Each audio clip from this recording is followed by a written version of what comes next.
So welcome back to Blake's Den. I've got another video for you today on my Mini Cooper MPI. Sorry I can't get it all in shot, but it's a little bit tight in the garage. So the reason for doing this video was to investigate the reasons why I failed at MOT. So principally down here there is some crustiness, which you might be able to hear. So I need to see what's going on there really. I've got these wheel arch liners fitted. They were from Summerford Mini Spares place, and I've had those been fitted for years. Well, like, I don't know, 10 years probably nearly. And they'll have to come out to see what's going on behind here. To get those out I need to take the wheel arch off of the wheel arch lip. I've realised that because my A panel's gone as well, that rivet's not working. That is broken anyway, which I knew. That rivet is gone. It's only really one rivet holding this on, so it needed to come off anyway. So I'm going to have to drill that rivet out, which will pop this off, and then there's like a lip on the wheel arch liner which sits inside there. So I'll drill that out, take that off, and then hopefully we'll see what the problem is. So that's the wheel arch liner out, and yeah, pleasantly surprised really how well everything looks under here. It obviously provides a lot of protection, and a bit of rust going on there, but not too bad. But yeah, down here is the problem. So I've been having a look with the old poking stick, and yeah, it's pretty far gone actually. So there's been a plate on here before, like a previous owner, but yeah, that is pretty gone. It's pretty much a closing panel on the end of the sill, possibly a little bit into the footwell as well. So I think I've just got to bite the bullet. I've got to cut that all out, make up a little plate, and weld her up. So yeah, I don't know if this car has had wax oil injected in the sills.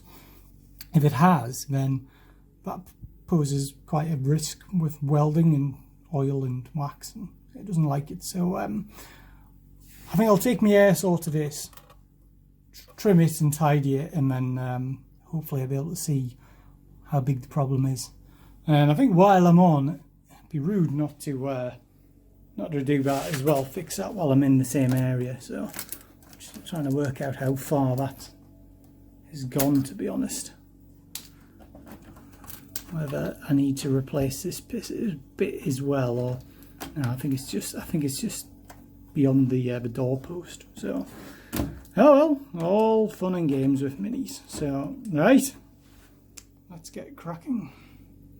And I've just spotted, even though I've had this car 11.5 years, the duct from the air vent to the heater is missing. There should be a pipe or a duct runs from there to there. Heater works fine, everything seems to work fine, so what can I say? Never noticed before. And I've actually replaced the shock absorbers on this as well, so I've definitely been in this area before. Hey, right, anyway, on with the rust clearing up. It's getting a bit better, but yeah, I just need to cut that out and make. I think I'll need to rust treat everything behind first. I'll make a template and just plate it up, and should be fairly simple, he says. So that's all opened up, cleaned back, and then treated with the Hydrate 80 rust killer. So I'm actually going to leave that overnight to go off. All the rust will turn black when I come back to it tomorrow. I'll then make a cardboard template, cut the corresponding piece out of a piece of sheet steel I've got, and then we can weld that on. So yeah, I'm making quite a mess on the garage floor, but yeah, I think it'll be a fairly easy repair, this one, he says. And yeah, I will do the A panel, because yeah, there's a massive hole in it now, so I think that should be easy enough to do. I think I'll just cut the corner off, a bit like I did on Project Designer, just over there. Yeah, it's a little bit flaky here, but I can get away with that. I'll weld a piece in possibly from behind. Not 100% sure yet whether I'll have good access or not. But yeah, onwards and upwards. So it's now the next day. All that Hydrate 80's gone off. And I've made myself a little cardboard template roughly for what I need. A plate to go in there. Possibly a little bit wider I want it. But that's roughly what I need. So now I will transfer this to some metal and yeah, cut out that plate and then we'll do a trial fit and see how it looks. And by magic, there's the plate cut out and in situ, so I think that looks okay. So I've actually done things a little bit different to what I've been doing on Project Designer. I've cut this plate out of a Zintek sheet. So it's a mild steel, 0.8mm, but it's got a zinc coating on. So it's not like a full-on galvanizing, because welding galvanized metal is not good for you. It gives off poisonous fumes, but this stuff is weldable. And it comes fully recommended by my friend James over on his channel, Nitro Sylvia. He's always messing around with old Rovers. So I'm going to try this instead. So I got myself a big sheet of it the other day. So yeah. Right, I'm going to punch 3 holes, I think, or 2 or 3 holes in the bottom of this plate, so I can do some plug welds against the end of the sill, against that bit there. I'll blast some paint on the back, and I'll fill this full of either red oxide or weld-through primer. I haven't quite decided yet, but I'll let that all go off before I weld it on. I think red oxide is probably the best thing to do. Right, let's do that. Right, I'm ready to weld that on. Clamps on. I've got it clamped down the bottom of it. One of those clamps. Can't remember the name of them. And then I'll just push that in position there. And tack it at the top to hold it in position and just weld all around. Unfortunately, I'll not be able to show you it, I don't think, because I just don't think I can get my camera set up and get my head in the footwell. So the next shot you see, that'll be all beautifully welded, hopefully. Mole grips, I remembered. Also, I forgot to tell you, I have disconnected the ECU. I've also disconnected the battery and I've disconnected the alternator. So, just in case there's any funny goings on with electric current going through the car, it shouldn't fry any of the sensitive electrics. Right, next shot you will see, it will be welded on. Well, to prove this is real life and everything doesn't go to plan, I just can't get the patch to stay on. I don't know, when I looked at the welds, they've just failed. I just hit it with a hammer. They look quite airy, quite contaminated, so I've cleaned the surface back a lot more. And I'm going to make another panel, a repair panel slightly bigger. I think it'll just go on a little bit better area, a bit more cleaner here, and give that another go and turn up the heat a bit, or turn up the power on the welder. Well, I just couldn't get that Zintek to stick on no matter what I did with the welder settings. So I thought, stick with what you know and put some mild steel on instead, 0.8, and it's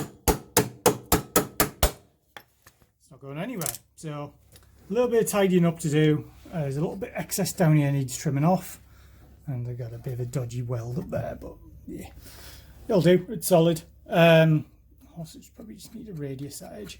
So now I think, although not needed for the MOT, but as I've got a massive speed hole in it, I think I'm going to cut off along here, take this corner off, and then investigate this bit here and see what's going on. So I've cut that off. It's not too bad. This bit will have to come off as well.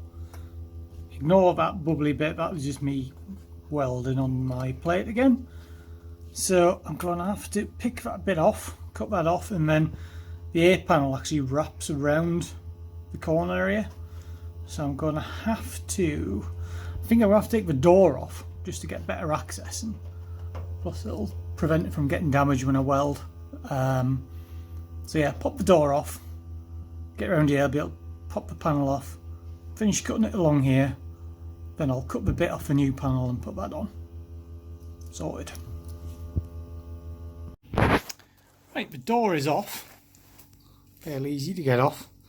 And I can sort of see what the problem is. It looks a bit not great down there, but this panel here, which you can't really see. So there's basically behind here there should be a very small panel that comes down, and then the A panel wraps around it. So obviously that's all gone in that corner, so I can just cut that off. And then up here it's going to be trickier to cut, because I'm going to have to cut it. So that's like already the end. That's like hitting the wheel arch, the bulkhead. Now that's there, so there's a bit in the middle I need to cut, but I don't want to go deep enough to go through the bit behind. So I think I'm going to use a combination of my air saw and the angle grinder to get this off.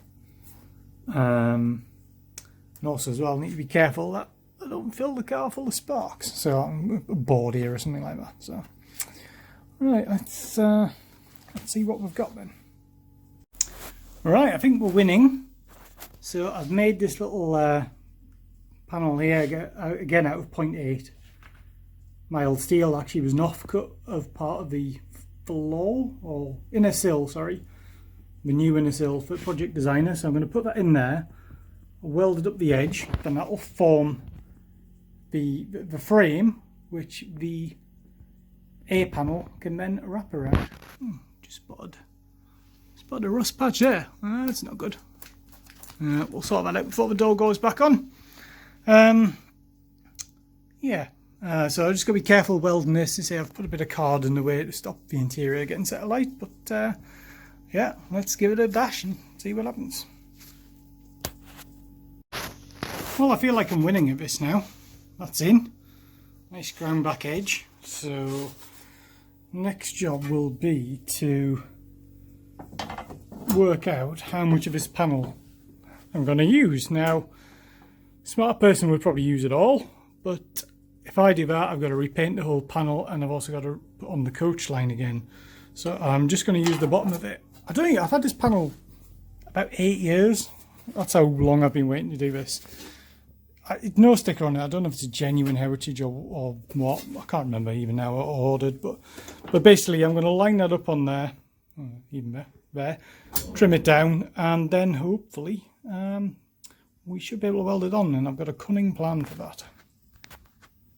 So I thought this was easier to show you on the bench, but this is the inside of the A panel. So I put it against the car, got it in position, and that line there, the bottom line I scribed on, that is where my panel currently stops. So I'm going to cut this on that line there, which is about 10mm, maybe a touch more higher up. I'm deliberately going oversized for two reasons. One, allows me a little bit of wiggle room to get the panel in. But two, I want to joggle this edge, as in step it back, so that it sort of fits underneath the existing panel. So that'll give me a nice surface to weld on. I'm not going to be able to joggle it full length because the lip here, I don't know, I'll be cutting that bit off anyway, but because of this bit here, so you can see how I've scribed the line on, that little bit of welded on sits here, so that's going to be flush against the surface there, so I'll just be able to joggle that bit. But anyway, I'm going to cut along that line, then continue cutting this down and tweaking it down and get it to fit the car. Jumping forward a couple of steps now, I've cut out my panel, I've joggled my edge, not very well, but you can sort of see a bit of a step in it. I've also prepped everything, sort of red oxide on the back. I'm more concerned about the edges I'm not going to be able to get access to, so this edge here which folds over, so I've covered that in red oxide, and I've put weld through primer on the lip, and corresponding on the car as well, red oxide that edge, because that edge gets hidden behind that, and then I've also red oxide on the inside, and plus a few little bits down here which aren't going to be very accessible. So the next job is to get that into position, get that all clamped up, and then we can weld it on.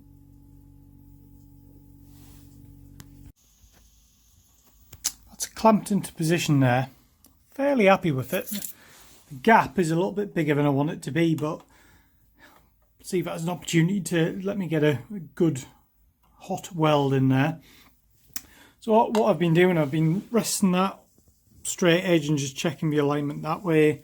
I've also been checking the alignment that way. It's not actually, it's a bit hard to tell really without the door on, but this line here is actually curved. So imagine I've accentuated out that way. That follows the line of the door. So it all seems to line up. So I think I'm happy with that. So yeah, let's try welding. And with the welds flattened back, it's not too bad actually. It's a really annoying bit in that corner I can't grind down because I can't get the grinder in, but it's a tiny bit of a step when you run along. Just hear that there. It's not all the way along, just in little discrete locations, but that thing it'll need a skimmer filler anyway, so I'm not too worried about that. So good. Next job then, I'm just going to hammer over this return, just using a pry bar. Hit it on there and maybe just a couple of clamps just to bend it all the way around. I'm ready to get the filler on. So I've got my P38 filler. I've done a bit of filler in before, and I know the trick is put as little on as possible, because the more you put on, the more you have to take off. So I need to smooth off along here, and also I've had a little bit of deformation down here where I've bent the edge around, so skim down there. Whilst the filler's going off, I need to then also, I'm just going to treat the behind as well, so I've got a mix of paint, underseal and a bit of rust converter, which I've been putting on as well, so I'll just build that up in layers. Yeah, I think it's going to be quite a long process, and I've got to remember how big a P is compared to a golf ball, the SI unit for mix and filler, but yeah, I'm not going to film this in great detail because it's a bit boring. But hopefully when you come back I'll have a nice filled surface. So that's had 2 skims of filler, a tiny bit more down here, and I'm fairly happy with how smooth that is now. So I've blasted all the dust off it, and I've given it a quick wipe with panel wipe, and then I'm going to spray some white primer on. We'll see how it looks. Obviously I've got this bit to do here, but I'm just going to try and blend it in. So wish me luck. Looking a bit better now. I swapped to the grey primer in the end. It was a little bit thicker. Still a few imperfections. I'm not sure if the camera's going to pick them all up. You can just see a very faint line there. So the paint's still wet. So yeah, we need to let that dry out. Right, once that's dry, I'm going to move on to the paint. This is, I don't know if you can see it, that is Rover Flame Red, and this is Flame Red 89 or COF, Charlie Oscar Foxtrot. Very confusing when it comes to Flame Red paint.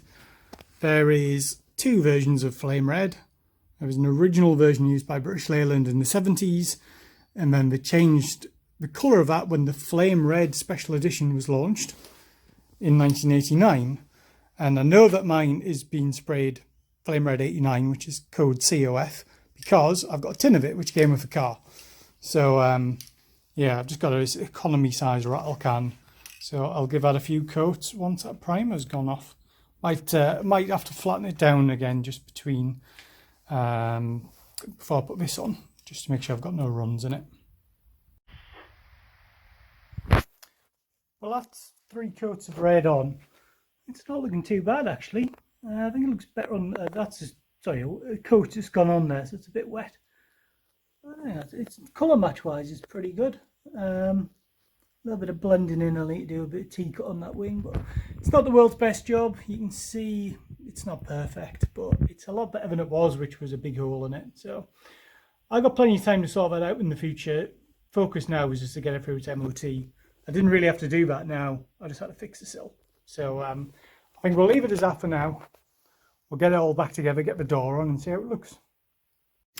So fast forward a few steps, I got the door back on, the wheel arch back on, trim back on, wheel on, and it doesn't actually look too bad. It's not perfect. Panel gaps are okay. There's a few lumps and bumps in the surface. And the colour match is good as well, but it looks even better if I do that. Yeah, fantastic. Yeah, it's not, this is not a how-to video. It's just me having a go doing it. as I've said many times, I am not a professional. This is far from what my day job is, so I'm just someone giving it a go. But I'm happy that it's all solid now. Next job is I need to sort out the headlights, but that's going to be a separate video. So hope you've enjoyed watching that. It's been a learning experience for me, and I hope you've learned something too. So thank you for watching. Don't forget to like, comment and subscribe. There'll be more videos coming up soon on Project Designer, which is sitting here waiting for its turn in the queue. Yeah, and I'll have another video about the headlights coming up soon. So thank you all, and bye for now.